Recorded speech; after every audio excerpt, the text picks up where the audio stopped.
Welcome, week 2 office hours, Coleman's 2015 certified SBA 7A loan liquidation training with one-eyed Lance.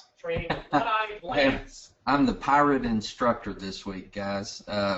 Tuesday I was mowing grass and I had a piece of a limb blow up in my eye, and it apparently lacerated my eyeball from the corner almost to the pupil. And I had one day, Bob, where I couldn't see.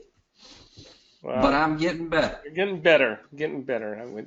You would look stunning in a pirate patch. So. Well, I should get one. I thought about going with sunglasses, Bob, and being Stevie Wonder, the instructor today, but. Hey, we appreciate your questions. Thank you very much. If you have any that you're thinking about as we're presenting, go ahead and shoot us an email. We'll get them to Lance. To you, Lance, we have some polls. What do we got for the first question? At what point do you normally prepare a litigation plan on an SBA loan in your portfolio prior to any litigation?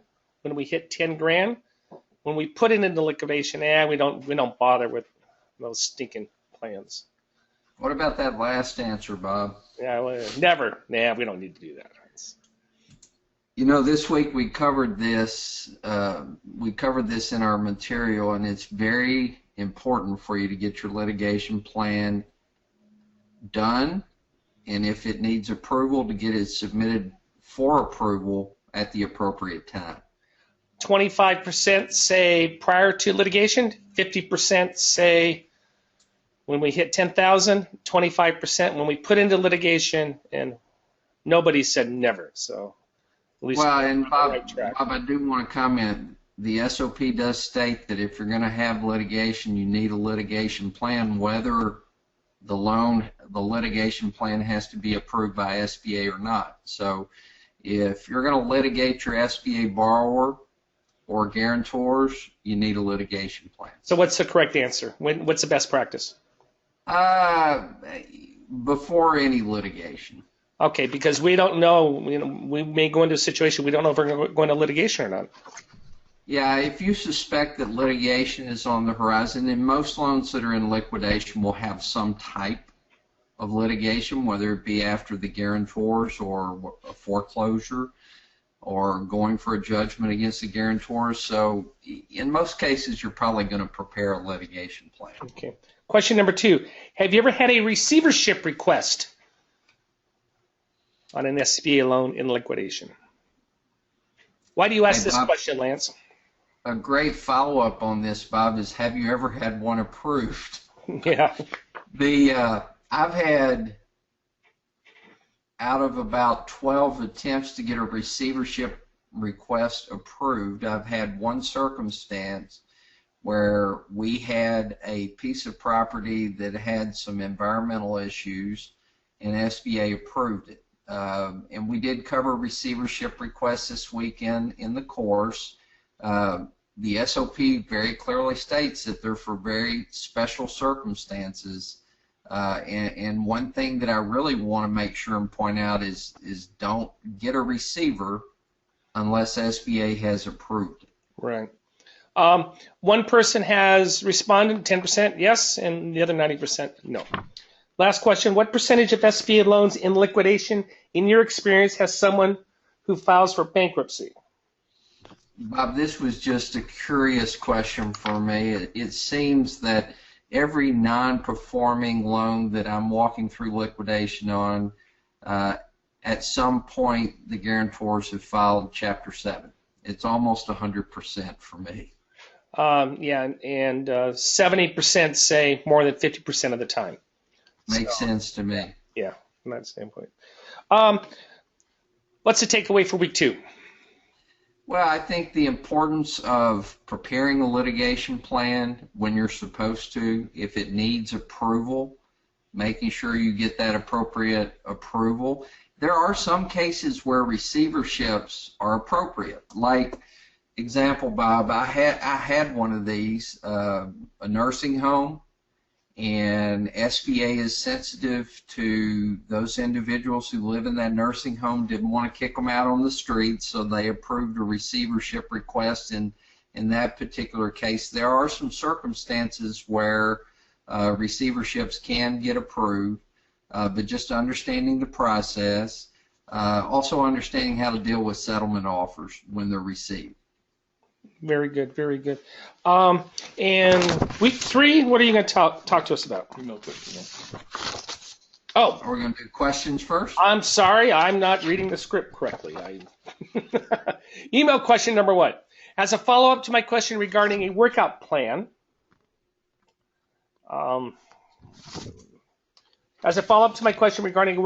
with extensions, how long can I extend the loan for? And we have a 10-year loan. We have collateral, furniture, and equipment, use of proceeds, leasehold improvements, purchase equipment, inventory, working capital. Also, you stated that I should prepare a liquidation plan along with a workout agreement, but I also have to put that loan into liquidation status. Yeah, to do a workout, the loan has to be in liquidation, so you're going to need to put it in liquidation status. Very common servicing action in a workout plan. Bob, this question is actually a few weeks down the road when we talk about it. But to extend the maturity, that's a pretty normal servicing action in a workout plan. The SOP clearly states that you can extend the maturity up to 10 years beyond the original maturity if it's going to help the small business entity repay the loan. Now, one thing to keep in mind, you can't extend it beyond the 25-year max term. So if you've got a 10-year loan, there is the potential that you could extend it for an additional 10 years, re-amortize it, and provide a better payment for that borrower that's in a workout plan. Great. Question number 2. If we have a workout plan with the borrower and they continue to make payments, do we need to put the loan into liquidation? It's... first I asked the question, the loan would have been in liquidation to have a workout plan in a normal situation. Typically, SBA expects you to have that loan placed in liquidation before you do the workout plan. And again, it's important. The SOP clearly talks about how a workout plan is supposed to be implemented, and it has to be a written workout plan, and there has to be consideration from the borrower in order to get that workout plan. There are a lot of questions I'd like to ask the individual who asked this question to give a better answer, but my general response is the loan has to be put in liquidation before you implement your workout plan. If you already have a plan in place and the borrower is making payments and the loan is not 60 days past due, I wouldn't put it in liquidation. Question number 3. Can you elaborate on the application of payments for a loan in liquidation that has a recovery through liquidation? For example, we have a loan written off during the liquidation and track our legal expenses separately. Legal fees are $25,000 and we received $50,000. I need to apply $25,000 to our expenses and apply $25,000 to the principal on the loan and pay the SBA their pro rata share. This one is a great question. I'm going to make the assumption that we have an approved litigation plan in this circumstance. If you have litigation expenses exceeding $10,000, you need to have an approved litigation plan. So with an approved litigation plan, those recoveries would be applied to expenses first. So if you submitted a litigation plan with a $25,000 budget, or let's just say you submitted a litigation plan, Bob, with a $15,000 budget, you found out later that it was going to be $25,000, so you submitted an amended litigation plan, and those were both approved. That recovery would be applied to those litigation expenses first and then to principal balance.